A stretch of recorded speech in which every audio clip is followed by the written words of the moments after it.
"We can't come. Mom's fine. My wife is throwing a birthday party and we can't just abandon our guests." Those were the exact words Isaac said to the doctor when he told Cecilia she was dying, literally dying. Her heart had failed 3 times in the ambulance, and her 42-year-old son chose Mila's appetizers over his mother's life. She lay there hooked up to machines that kept her heart beating, staring at the ceiling of this cold hospital room. It was 2 in the morning and she was completely alone. The heart monitor beeped erratically, reminding her that each beat could be her last. And her sons were 30 miles away, toasting with champagne. The smell of disinfectant mixed with the metallic taste in her mouth since she woke from emergency surgery. Her hands trembled every time she tried to move them. And it wasn't just the medication. It was the rage coursing through her veins like pure venom. "Mrs. Stone, please try to rest," whispered Fiona, the night shift nurse. She was a young woman, perhaps the age of Cecilia's daughters-in-law, but her eyes held a compassion Cecilia hadn't seen in her own family for years. The doctor had said, "The most important thing now is for you to stay calm." Calm? How could she be calm when she just discovered that to her children, she was less important than a party? Dr. Miller had been very specific when he told her about the calls 2 hours ago. His words still echoed in her head like hammer blows. "I told them explicitly that this could be her last night, that the heart attack was massive, and that we needed them to come immediately." Benjamin's response was even worse than his brother's. "Doctor, she can't wait until tomorrow. Diana organized everything weeks in advance, and all the guests have already arrived. My mom is strong. She's always recovered from everything." "I've always recovered from everything." That phrase reverberated in her head like a painful echo. She recovered when their father abandoned them 25 years ago, leaving her with 2 teenagers and mountains of debt. She recovered when she had to work 3 jobs to put them through private college, cleaning offices at dawn, waiting tables at a diner during the day, and sewing clothes late into the night. Her fingers still bore the scars from the sewing machine. She recovered when she sold her house, that little green house with a garden where they grew up, to help Isaac with the down payment for his own. "It's only temporary, Mom," he had told her. "I'll pay you back in 2 years." That was 8 years ago. She recovered when she lent her life savings, $28,000 that she'd saved penny by penny for decades, for Benjamin's business that never took off. "It's a safe investment, Mom. In 6 months, I'll pay you back everything with interest." The business folded after 3 months. She recovered when Mela told her in front of the whole family at last Christmas dinner that her olive green dress wasn't appropriate for the occasion and that she should dress more her age. She recovered when Diana decided her Sunday dinners were too much work and that it was better to order takeout. She recovered when they gradually stopped inviting her to family gatherings because you know how Grandma is, always wanting to give her opinion on everything. But this was different. This time it wasn't about lost money or ignored slights. This time it was about something she couldn't recover from. The knowledge that when it truly mattered, when her life hung by a thread, they chose to stay at a party. Dr. Miller had explained to her in a grave voice, "Mrs. Stone, you had 3 cardiac arrests during transport. The paramedics managed to resuscitate you, but you were technically dead for 4 minutes. It's a miracle you're here talking to me." 4 minutes, dead, and her children were worried about not ruining Mela's pink party decorations. The door to her room remained closed. No worried calls in these 5 hours since she woke up. No text messages, just the constant sound of the machines keeping her alive and the echo of their words. "We can't. My wife is throwing a party." Fiona checked her vital signs every hour. "Your blood pressure is a little high," she said, with genuine concern. "Are you thinking about something that's making you nervous?" If she only knew, Cecilia was thinking about 66 years of unconditional love thrown away for a birthday cake and colorful balloons. At this moment, as she looked at the city lights through the hospital window, something inside her was breaking definitively. And it wasn't her heart. It was something much deeper. It was the last drop of hope she had that maybe, just maybe, she still mattered to someone in this world. Tomorrow they'd call. She was sure they'd show up with cheap supermarket flowers and well-rehearsed excuses. They'd say they didn't understand the gravity, that they thought it was another one of her exaggerations, like when she fell and fractured her wrist last year and it took them 3 days to come see her. But it was too late. Tonight they'd shown her exactly where she stood on their priority list, and that place was very, very low. She closed her eyes and transported herself back 40 years. Isaac was 2 years old and Benjamin had just been born. They lived in that small 2-bedroom house in the lakeside neighborhood, with walls so thin she could hear the neighbors breathe. Robert, her husband then, worked at the textile factory, and she stayed home taking care of the children. She remembered perfectly the smell of baby powder and the sound of their giggles when she bathed them in that secondhand plastic tub they'd bought. Isaac was always the clingiest with her. "Mommy, Mommy," he would repeat all day, following her around the house on his chubby little legs. Benjamin was more independent, but when he got sick, he became her shadow, asking her to sing that lullaby she'd learned from her mother. Everything for her children, she told herself as she sewed clothes until 3 in the morning to sell at the market on weekends. Every extra dollar went directly to their needs. New shoes when they grew, school supplies, Isaac's soccer classes, Benjamin's guitar lessons. She wore the same gray dress for 2 years straight, but they were always impeccable. The first sign that something was changing came when Isaac turned 25. He had met Mela at his job, a calculating woman with a perfect smile and always immaculate nails. The first time he brought her to dinner, she examined Cecilia's house as if she were evaluating a dilapidated property. "Cecilia," she said to her with a smile that didn't reach her eyes, "don't you think it would be better if Isaac and I spent Christmas at my place this year? My family has deeply rooted traditions and, well, my mother is used to doing things a certain way." That Christmas, Cecilia ate alone for the first time in 25 years. The turkey she'd bought remained untouched in the refrigerator for a week. When she asked Isaac how dinner had been, he replied, "It was amazing, Mom.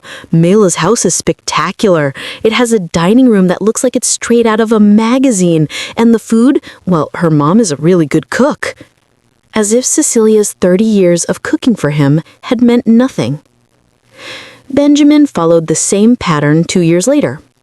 Diana was different from Mela, more subtle in her manipulations. She didn't exclude Cecilia directly. She simply made small comments that accumulated like raindrops until they formed a puddle of insecurity. "Oh, Cecilia, how lovely your red sweater is," she would say with a condescending smile. "It's very vintage, isn't it? I always tell Benjamin that women our age need to update their wardrobes once in a while." Or when Cecilia prepared her famous lasagna, that recipe she'd perfected for decades. "It's good, mother-in-law, although it's a little heavy for my digestion. I prefer lighter, more modern food. Benjamin has gotten used to my cooking style." Invitations to family dinners began to spread out. First it was, "Diana isn't feeling well and prefers something intimate." Then, "The kids have a lot of homework and need peace and quiet." Finally, they simply stopped inviting her. Linda, her lifelong neighbor, told her bluntly one afternoon while they were having coffee, "Cecilia, dear, your daughters-in-law are pushing you away from your sons. It's the oldest story in the book. I've seen this movie 1,000 times." But Cecilia refused to believe it. "They're good girls, Linda. They just need time to adapt to the family." Adapt? They've been married for 5 years, Cecilia. They've already adapted. They've adapted you to be the grandma who shows up for emergencies and leaves quietly. She was right, but it hurt to admit it. Cecilia had started to feel like a stranger in her own children's lives. Phone conversations became mechanical. "Hi, Mom. How are you?" "Good. Us too. Well, we'll call you later. We're busy." The hardest blow came 2 years ago when she sold her house to help Isaac. Mela had found her dream house in an exclusive neighborhood, but they needed $100,000 for the down payment. "Mom," Isaac said to her with that voice he used when he was a child and wanted something, "I know it's a lot to ask, but it's our opportunity. It's an incredible investment. In 5 years, this house will be worth double." Cecilia sold her little greenhouse, the one where she'd raised her children, where their heights were marked on the doorframe, where they'd taken their first steps. She moved to a small apartment in a building without an elevator, but they had their dream house. The first time she went to visit them in their new house, Mela greeted her at the door with a tense smile. "Cecilia, what a surprise. You should have called first. We're expecting some friends for dinner." She didn't invite her in. Cecilia stood on the threshold of the house she'd helped buy, feeling like a salesperson arriving at the wrong time. "I just came to bring you this," she said, handing her a chocolate cake she'd made especially for them. "It was Isaac's favorite since he was a child." "Oh, how nice. But you know we're trying to eat healthier. Isaac is being very careful after his high cholesterol scare." She held the cake as if it were contaminated. That night, Cecilia cried herself to sleep. Her son had cholesterol problems, and she found out by chance through a conversation at the door of a house she'd helped buy. With Benjamin, the situation was different, but equally painful. He had always been more direct, less diplomatic than his brother. When his electronics import business started having problems, he got straight to the point. "Mom, I need $8,000. It's to save the business. If I don't get them this week, I'm going to have to close and be in debt for years." It was all her savings. Every dollar she'd saved working at Dawn, every coin she'd set aside from her pension for 10 years.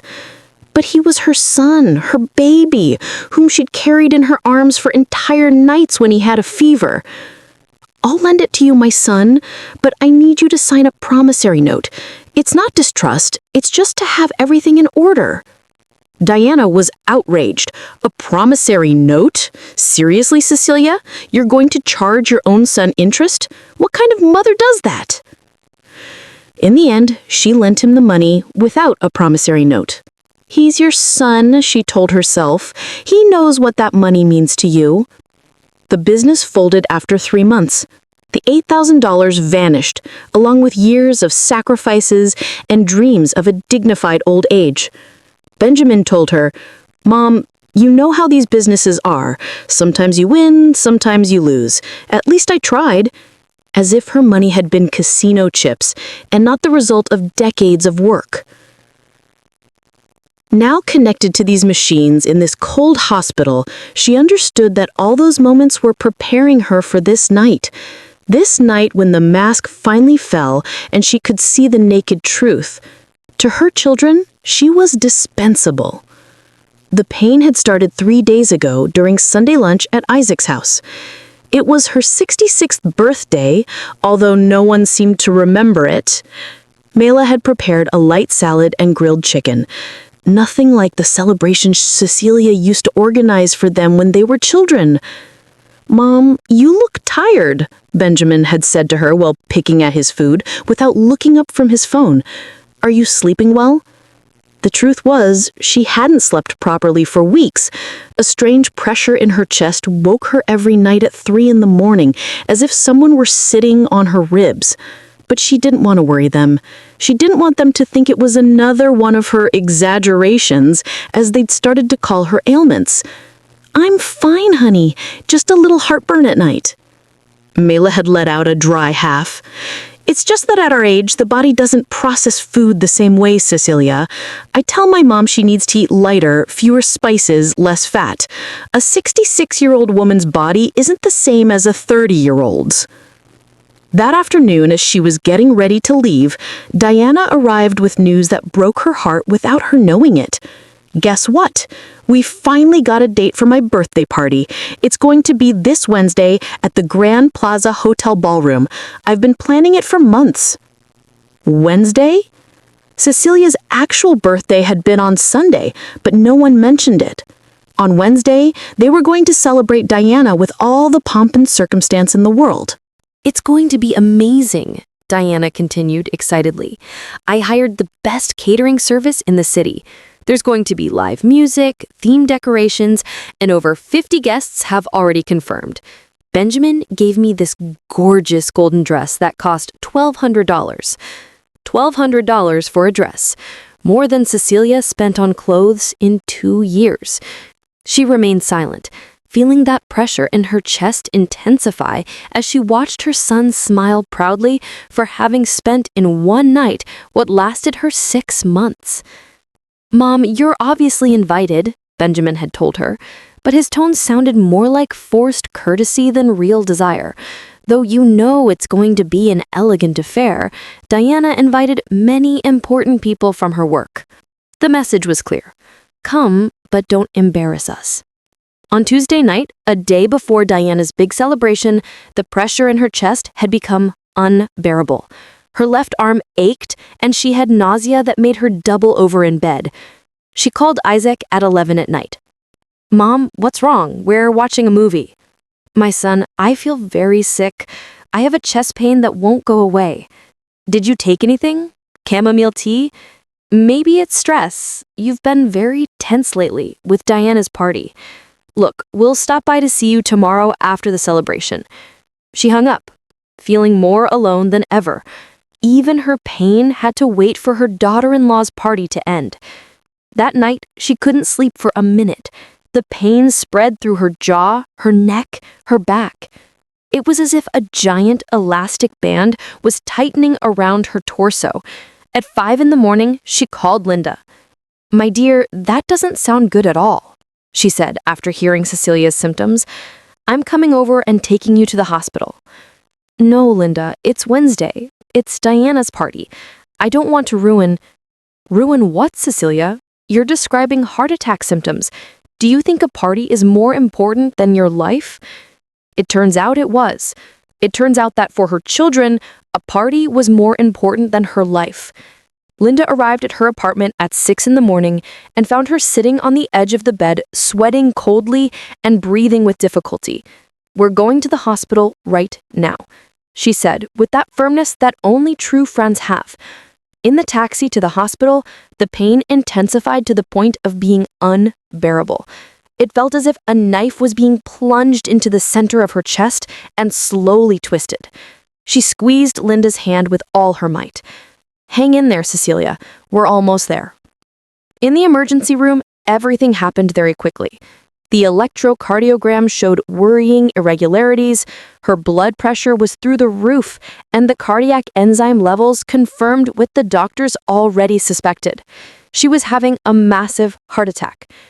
"We need to operate immediately," Dr. Miller had told her as he prepared the gurney to take her to surgery. "Is there anyone we can call? Close family?" With a voice choked by pain and medication, she gave them her children's numbers. "Please tell them it's urgent to come now." Linda stayed holding her hand until they took her to the operating room. "I'll stay here until you come out. My dear, you're not alone." But she was alone. As they administered the anesthesia, the last thing she thought about was her children getting ready for a party while she fought for her life. She woke up 6 hours later with Fiona checking her vital signs and Linda asleep in the chair next to her bed. Her children were conspicuously absent. "Did my children call?" It was the first thing she asked, although from Fiona's expression, she already knew the answer. The doctor spoke with them during the surgery. He explained that you had 3 cardiac arrests, that the situation was critical, that they needed to come immediately. Her heart, already weak, shrank even more. "And what did they say?" Fiona hesitated before answering. She clearly didn't want to be the messenger of this betrayal, but Cecilia needed to hear the whole truth. "Your oldest son said they were at a very important party, that they couldn't abandon the guests, that you had always been strong, and that they were sure you would recover." Tears began to roll down her cheeks uncontrollably. It wasn't just the physical pain of the post-operative period. It was the pain of discovering that Diana's party, with its $1,200 golden dress and elegant appetizers, was worth more than all the years she dedicated to raising them. "Your youngest son," Fiona continued softly, "asked if they could come tomorrow morning after the celebration ended." Linda woke up hearing her crying and immediately came closer to the bed. My dear, what happened? Does something hurt? Everything hurts, Linda. It hurts to have dedicated my entire life to two children who prefer a party to knowing if their mother is going to survive the night. At that moment, staring at the hospital ceiling at 3 a.m, while her children toasted with champagne 30 miles away, she made a decision that would change everything forever. The next 3 days were a roller coaster of emotions she never thought she'd have to experience. Every hour that passed without a call from her children felt like a deeper stab in an already literally broken heart. Fiona had started to avoid her gaze when she asked if anyone had called asking about her. On Thursday morning, 24 hours after Diana's party, the room phone finally rang. Her heart raced so much that the machine started beeping alarmingly. It was Isaac. Mom, how are you? We just found out you were in the hospital. Why didn't you tell us anything? Blood rushed to her head.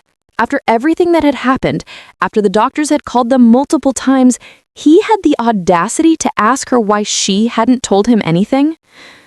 Isaac, she said in a voice she didn't recognize as her own. The doctors called you on Wednesday. They told you I was dying and that they needed you to come immediately. There was an awkward silence on the other end of the line. Oh yeah, well, Diane's party was very important. People had come from very far away. We couldn't just cancel everything. Besides, you've always been very strong, Mom. We thought it could wait a few hours. A few hours? Her life could wait a few hours? Mom, don't be dramatic. You're fine now, right? The doctor said the operation was successful. Look, we'll stop by to see you Sunday after lunch. Does that work? Sunday? 3 days away? Her first heart attack could wait until after Sunday lunch. She hung up without saying goodbye. Fiona, who had been pretending to organize medications to give her privacy, approached with a worried expression. Mrs. Stone, your blood pressure just skyrocketed. Are you okay? No, Fiona, I'm not okay. And I don't think I'll ever be okay again. That afternoon, Benjamin arrived, but not alone. He was accompanied by Diana, who looked radiant after her successful celebration. She was wearing golden earrings that matched the dress she'd worn to the party, and her makeup was perfectly applied. Cecilia, meanwhile, had greasy hair, a stained hospital gown, and tubes coming out of her arms. Mother-in-law, how are you? You gave us quite a scare, Diana said with a smile that didn't reach her eyes. Benjamin told me what happened. What bad luck that it happened just on the day of my party, right? Bad luck? As if her heart attack had been a planned inconvenience, specifically to ruin her celebration. The party was incredible, Mom, Benjamin told her, as he sat in the chair furthest from her bed. You should have seen the decorations. Diana really outdid herself. Over 60 people came, including Diana's boss and several important clients from my work. He was talking about the party while she had been fighting for her life. He was talking about the decorations and the important contacts they'd made. How are you feeling? Diana asked her, but her tone suggested she expected a short, positive answer. You look much better than we expected. Doctors nowadays work miracles, right? The doctor said I had 3 cardiac arrests, she told them, observing their reactions. I was clinically dead for 4 minutes. Benjamin shifted uncomfortably in his chair. Well, but it's over now, Mom. The important thing is that you're alive and recovering. The important thing? She repeated, feeling something inside her harden like cement. Is that while I was dying, you were eating appetizers and laughing with guests. Diana frowned. Cecilia, it's not fair that you're making us feel guilty. We didn't know it was that serious. Besides, what were we going to do at the hospital? We're not doctors. It was better for us to be where we could be useful. Organizing the party that had cost so much money and effort? Useful. Organizing a party was more useful than accompanying their dying mother-in-law? Look, Mom, Benjamin interrupted. Diana and I talked, and we decided we're going to help you more. We can stop by to see you once a week, maybe on Sundays after lunch. And if you need something urgent, you can always call us, as long as it's not during work hours or when we have important commitments. Once a week, after lunch, if they didn't have important commitments. It was at that moment, looking at her youngest son talk to her as if she were a burden to be redistributed on his agenda, that something definitively broke inside her. It wasn't her heart. This time, it was something much deeper. It was the last shred of hope she had that maybe somewhere very hidden, there was still something of the love she'd planted in them all these years. "You know what?" she said to them in a strangely calm voice. "You're right. You shouldn't feel guilty." Both visibly relaxed, thinking she had understood their point of view. You shouldn't feel guilty, because to feel guilty, you need to have a conscience, and you clearly lost yours a long time ago. Diana's expression changed immediately. "Cecilia, there's no need to be rude. We came here to support you, even though we have 1,000 things to do." To support her? She laughed, but there was no humor in her laughter. "You came to fulfill the minimum social effort required to be able to say you visited your sick mother. You came so you could sleep peacefully knowing you did your good deed for the day." Benjamin stood up, clearly annoyed. "Mom, you're being unfair. We just explained why we couldn't come earlier. Diana's party was important to us for our future. We can't cancel our lives every time you have a health problem." Every time she had a health problem? As if heart attacks were colds she caught regularly to get attention. "You're right, my son," she told him, feeling a strange calm take over her. "You can't cancel your life, and I won't ask you to ever again." Diana smiled, thinking she had won. "I'm glad you understand, mother-in-law. It's important that we all have healthy boundaries in family relationships." Healthy boundaries. That was an interesting way to describe emotional abandonment. They stayed another 10 minutes talking mainly among themselves about their weekend plans, about a trip they were planning for next month, about a new rug Diana wanted to buy for the living room.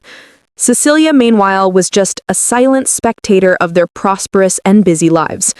When they finally left, vaguely promising to return soon, she was left alone with Fiona and the weight of a revelation that was changing her completely. "Mrs. Stone," Fiona said to her as she checked her IV, "I don't like how you look. Do you want me to call someone else? Do you have other family members, close friends?" "I have Linda.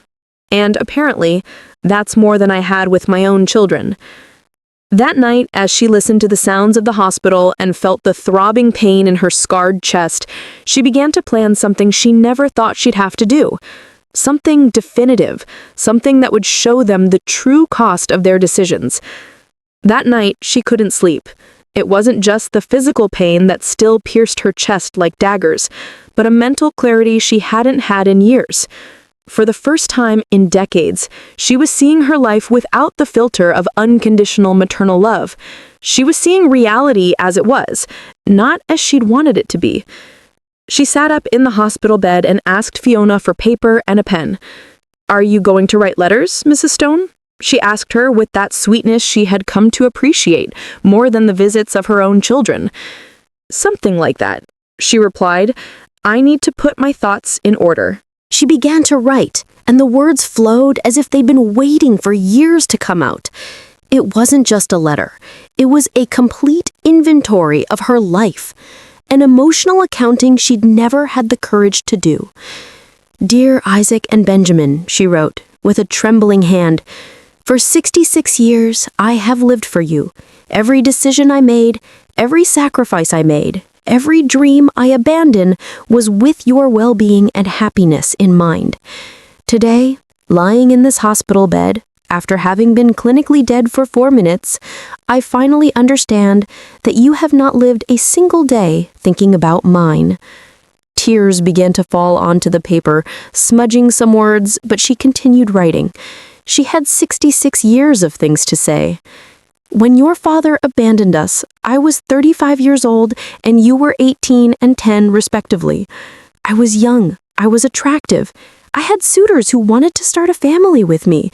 But I chose to stay alone, to dedicate myself completely to you.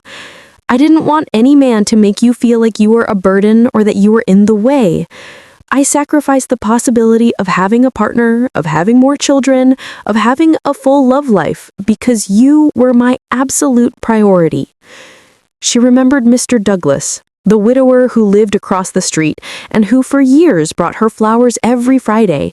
He was a good, hard-working man who courted her with the patience of someone who understands the value of important things. But she always told him that she couldn't think about romance, that her children needed her. He married another woman 5 years later, and she continued alone, raising them. I worked 3 jobs for 8 years to pay for your private college, she continued writing. I cleaned offices from 4 to 7 in the morning, I worked at the diner from 8 to 4 in the afternoon, and sewed clothes from 6 until midnight. I slept 3 hours a day from Monday to Saturday. Sundays, I dedicated completely to you. I washed your clothes, cooked your favorite meals, helped you with homework, took you to the park. My hands started to ache, but she needed to write everything. It was as if by putting it on paper, she was finally giving real weight to all those years of silent dedication. Isaac, when you married Mila, I sold my house to help you with the down payment for yours. That greenhouse where you grew up, where you learned to walk, where we spent the best Christmases of our lives. I sold it without thinking twice because you said it was your opportunity to have a better life. I moved to a 1-bedroom apartment on a 4th floor without an elevator, but you had your dream house. She stopped writing for a moment to wipe away her tears. Fiona approached with concern. Are you feeling well, Mrs. Stone? Your blood pressure is going up again. I'm fine, honey. For the first time in years, I'm perfectly fine. She continued with the letter. Benjamin, when your business was failing, I lent you my life savings, $28,000 that I had saved dollar by dollar for 10 years, working weekends until I was 70, selling food at the door of my building, saving every penny of my pension. It was my security for old age, my peace of mind to be able to get sick without being a burden to anyone. But you needed that money, and I gave it to you without hesitation. The irony hit her like a slap. She'd spent her financial security so they wouldn't see her as a burden, and now they saw her as exactly that, a burden. But none of this matters now, she wrote, feeling that each word freed her a little more. What has really killed me has not been the financial sacrifices. What killed me was discovering that on Wednesday, when I was fighting for my life on an operating table, you were toasting with champagne at a party. She closed her eyes and allowed herself to relive that humiliation once more. It was necessary to feel the full weight of that betrayal to be able to do what she had to do. The doctors called you at 2 in the afternoon to tell you that my heart had failed, that I had had multiple cardiac arrests, that the situation was critical. They literally told you this could be your mother's last night. And you replied that you couldn't come because there was a party. A birthday party with appetizers and live music was worth more than the life of the woman who brought you into the world. The words were becoming blurred by tears, but she continued. She needed to finish today. I understood something I should have understood years ago. You don't love me. Maybe you cared for me when you were children and needed me, but that feeling evaporated the moment you became independent. Now I'm just an uncomfortable social obligation, someone to visit occasionally to keep up appearances. Her hand trembled as she wrote the next lines because she knew that once she put them on paper, there would be no turning back. That is why I have made a decision that will change our lives forever. I will not continue to live as a mother begging for crumbs of attention from children who see me as a nuisance. I will not continue to pretend that obligation visits and courtesy calls are enough for me. I will not continue to accept that my life has less value than a party, than a dinner with friends, than a busy weekend. She paused to catch her breath. Her heart was pounding, but it wasn't fear she felt. It was liberation. When you read this letter, I will already be gone from your lives forever. Don't look for me. You won't find me. I have decided to start over in a place where no one knows my story, where I can simply be Cecilia, not the abandoned mother who sacrificed herself for ungrateful children. Fiona approached again. Mrs. Stone, it's already 4 o'clock in the morning. You should rest. I'm almost done, honey. Just a few more lines. I am not making this decision out of anger, but out of self-love. The same love I gave you all these years, I will finally give to myself. I deserve to be surrounded by people who value my presence, who care about my well-being, who choose my company instead of tolerating it. She was reaching the end, and each word brought her closer to the freedom she'd been unknowingly seeking. Don't expect me to come back. Don't expect a reconciliation. This is my definitive goodbye. Be happy with your busy lives, your important parties, and your clear priorities. I will be happy away from you. She signed with her full name, Cecilia Rosewood, your mother, until today. She carefully folded the letter and put it in the nightstand drawer. Tomorrow, she would give it to Linda with specific instructions on when to deliver it. For the first time in days, she fell asleep without crying. On Friday morning, she woke with a strange feeling in her body. It wasn't the physical pain she'd been carrying since the heart attack. It was something different, a mixture of nervousness and excitement she hadn't felt in decades. It was the feeling of being about to take control of her own life for the first time in years. Linda arrived early, as she had been doing every day since her operation. She brought a thermos of homemade coffee and that warm smile that reminded her that there were still people in the world who genuinely cared about her. Good morning, dear. How did you wake up? You look different today, more peaceful.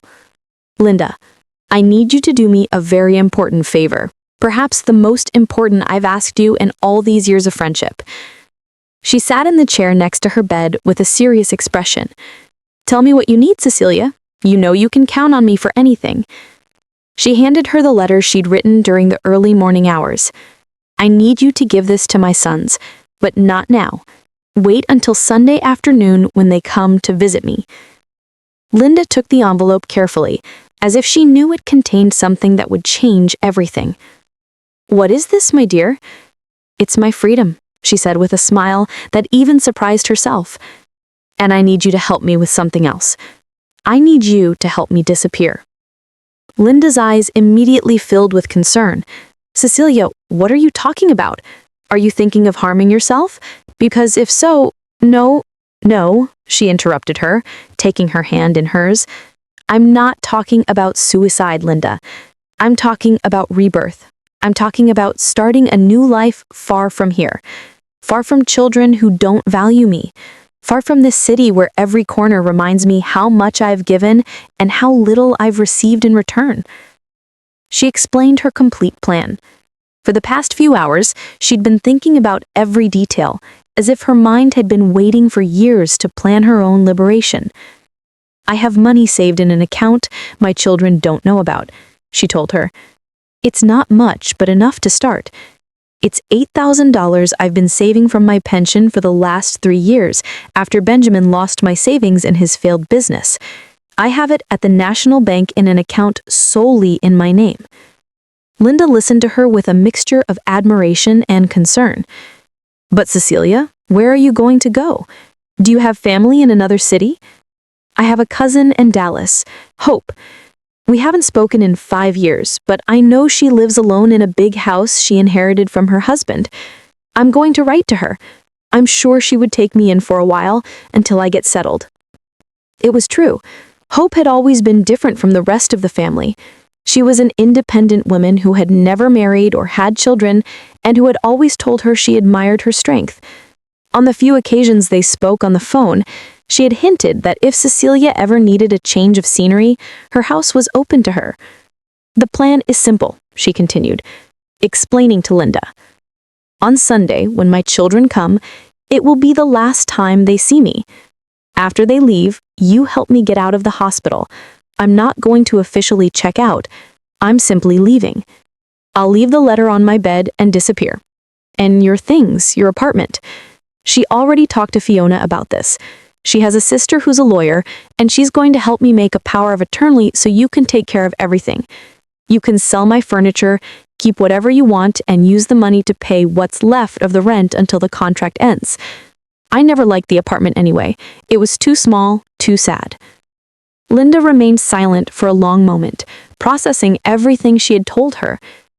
Cecilia, are you sure about this? It's a very big decision. Once you leave, it's going to be very difficult to come back. I don't want to come back. That's exactly the idea. I want my children to understand what it feels like to be abandoned by family. I want them to know what it's like to look for someone you love and not find them. I want them to live with the guilt of having lost their mother by choosing a party over her life. The words came out of her with a clarity and determination that surprised her, as if all these years she had been accumulating strength for this moment. Besides, she continued, I'm 66 years old, Linda. If I live to 80, I have 14 years left. Am I going to waste those years begging for attention from children who see me as an obligation? Or am I going to use them to see new places, make new friends, maybe even find the love I never allowed myself to have? For the first time since she'd started explaining her plan, Linda smiled. You're right, my dear. You have every right in the world to be happy. And if they can't give you that happiness, then you need to find it somewhere else. Exactly. And I need you to promise me something else. When my children come looking for you after they read the letter, when they beg you to tell them where I am, I need you to tell them you don't know. Because you really won't know. I'm not going to tell you my exact address in Dallas until I'm completely settled and sure I don't want them to find me. Linda nodded, with determination. I promise, Cecilia, but I want you to keep me updated on how you are.